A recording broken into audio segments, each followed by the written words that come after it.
keutamaan berpikir. Oke, berpikir itu apa sih? Berpikir itu kan menemukan yang penting dan baik untuk hidup kita. Kita mikir itu kan selalu begitu. Nyari yang enak, nyari yang pas, nyari yang sesuai untuk hidup kita. Biar mendukung kebahagiaan, usahakan, katanya Farabi, berpikirlah hanya tentang yang baik-baik dan utama-utama. Dan pertahankan ini untuk jangka waktu yang lama. Jangan mikir yang remeh-remeh, yang tidak ada gunanya, yang tidak penting, tidak penting. Biasanya itu sumber kamu tidak bahagia. Tiba-tiba kamu galau. Kenapa kok kamu galau? Kasihan Saipul Jamil, wah, di penjara. Ngapain kamu ikut mikir? Penting tidak Saiful Jamil bagimu? Tiba-tiba kamu kok ikut galau. Ngapain kamu kok kelihatan marah gitu? Itu loh Pak, lihat TV, ILC, gegeran. Masa nggak sadar? Loh, kamu galau untuk hal yang apa ya itu penting buatmu, utama buatmu. Apa ndak ada yang lebih utama, yang lebih baik? Nah, jadi masukkanlah di kepalamu, berpikirlah untuk hal-hal yang utama dan baik saja untuk dirimu. Ketika kamu keluar jalur, yo di situ nanti akan lahir kegalauan-kegalauan karena barang tidak penting kamu posisikan jadi penting. Barang tidak urgent kamu jadikan urgent. Bahkan nanti katanya Al-Farabi, kalau kebaikan dan keutamaan ini bisa tahan lama, sampai lama kesimpulanmu, yo ini tetap baik, ini tetap utama. Hal yang kamu sebut tetap baik dan utama itu kalau bisa jadikan undang-undang. Iya, kayak misalnya jujur. Jujur itu enak Pak. Semakin saya jujur semakin nyaman. Sampai bertahun-tahun jujur, nyaman dan enak. Jadikan aja jujur sebagai undang-undang. Karena itu pasti benar, pasti bagus. Anti korupsi itu ternyata lebih enak. Anti korupsi dirasakan lama, hidup lebih nyaman, nggak kesusu-susu, nggak merasa dikejar dosa. Jadikan itu undang-undang, katanya Farabi. Berarti itu bagus. Jadi berpikirlah tentang yang utama-utama, sisihkan yang tidak penting. Karena ada hadisnya itu kan, min khairi husnil mar'i tarkuhu malayakni. Jadi di antara ciri orang baik itu meninggalkan apa yang bukan urusannya. Kalau nggak ada urusan, nggak usah capek-capek ikut mikir, ikut cawe-cawe, ikut debat. Mari kita perdebatkan apakah anaknya Anang itu pakai pemutih apa enggak ya. Buat apa kamu bahas itu? Di internet itu kan gitu kan, sampai komentari ratusan hanya gara-gara bahas itu pakai pemutih apa enggak. Kurang kerjaan. Jadi ya kita berpikir yang utama-utama lah, bukan hal-hal yang iseng. Ya kan LGBT itu, kamu kan terus mati-matian bahas LGBT.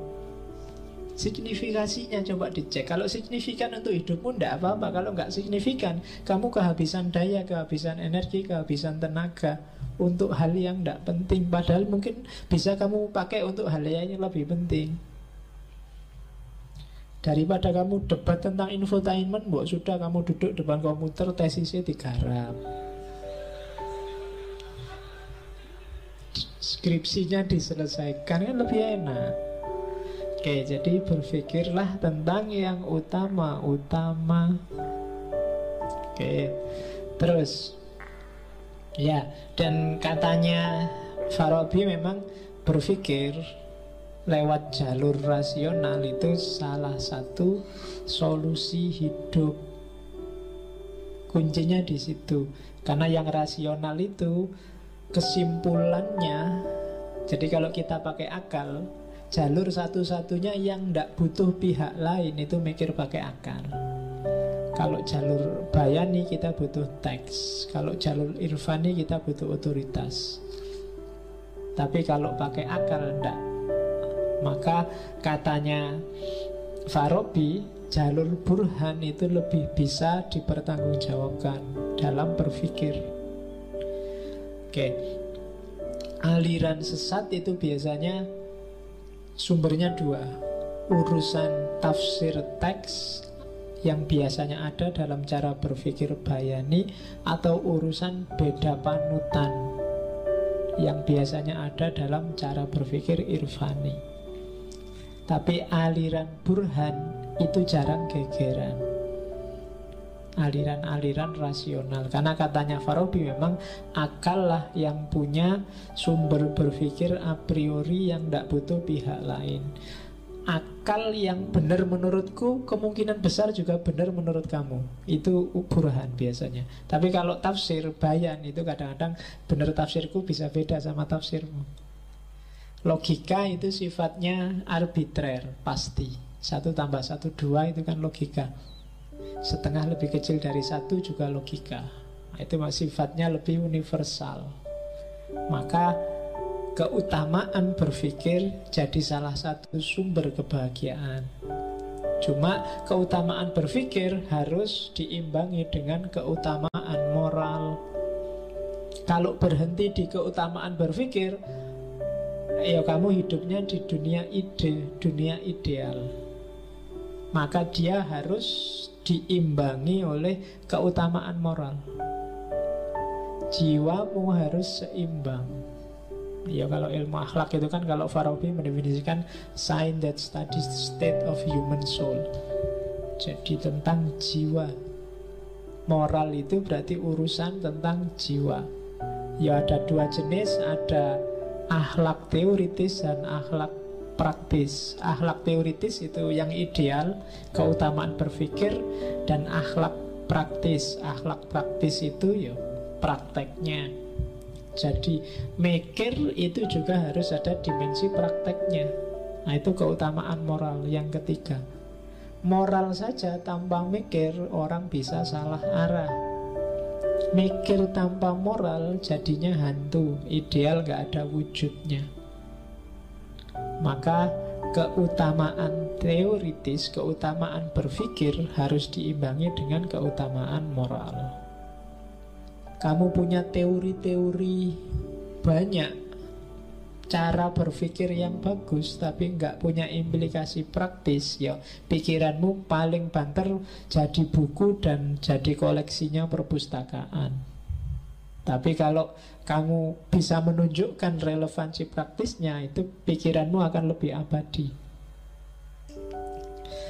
Ya jalurnya 2 untuk membentuk karakter, membentuk moralitas. Kalau menurut teorinya Farabi, yang pertama lewat instruksi. Instruksi itu ya nasihat, perintah, himbauan, anjuran. Itu biasanya dari yang punya otoritas, kiai, ulama, dan lain sebagainya. Yang kedua lewat habituasi, pembiasaan. Habituasi ini penting ya. Kapan-kapan kita belajar itu. Dulu pernah belajar di Pierre Bourdieu. Kenapa kalau kamu yang rajin sholat sekarang tidak sholat merasa tidak nyaman? Itu habituasi.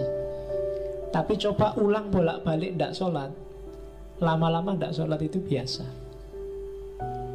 Tidak nyamannya pasti hilang. Ya, itu namanya habituasi, pembiasaan.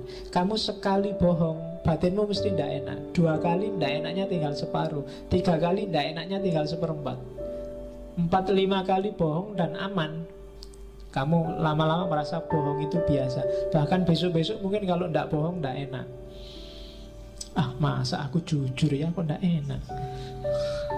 Lu bisa loh kayak gitu. Kok deso banget aku, kok jujur banget, kok lugu banget, harusnya ya roto. Nah itu biasanya sudah kebalik. Kalau semula nggak jujur nggak enak, sekarang jujur nggak enak. Itu habituasi. Oke, kayak ngaji malam Rebo ini loh. Kadang-kadang libur juga nggak enak, biasanya ngaji ya, itu habituasi. Tapi kalau kosong 2, 3, 4, 5 sampai 6 kali itu, kalau nggak kosong kamu malah heran. Loh kok nggak kosong Pak? Biasanya kosong. Sementara kamu kagetnya kalau pas kosong, karena biasanya saya masuk. Nah itu namanya habituasi. Jadi pikiranmu tergantung kamu biasakan untuk apa. Moralitas sumbernya juga habituasi. Kalau kamu terbiasa melakukan perbuatan baik itu biasa, tidak luar biasa. Dan kebalikannya juga. Oke, keutamaan moral. Yang keempat, keutamaan kreatif. Jadi keutamaan kreatif praksis itu keutamaan dalam berkarya. Jadi bahagia itu tidak semata-mata moralnya bagus, pemikirannya bagus, teorinya benar, tapi juga praksisnya kreatif. Dalam arti kalau bahasa hari ini mungkin kontributif, ada sumbangan karyanya. Ini mungkin bisa kamu sambungkan dengan filsafatnya Karl Marx tentang kerja. Manusia itu merasa bermakna, merasa eksis saat dia bekerja, memproduksi sesuatu. Jadi cuma karya itu akan utama. Utama itu berarti penting, bernilai kalau lahir dari orang-orang yang utama. Kalau manusianya tidak utama, karyanya tidak akan utama. Caranya untuk utama gimana? Keutamaan teorinya ada, keutamaan proses berpikirnya ada, keutamaan moralitasnya ada. Jadi orangnya pinter, pengetahuannya banyak, itu kan pinter. Orangnya cerdas, proses berpikirnya jalan, dan orangnya bermoral, maka karyanya pasti kontributif, pasti utama. Dan orang semacam ini dia sendiri bahagia dan bisa membahagiakan orang lain.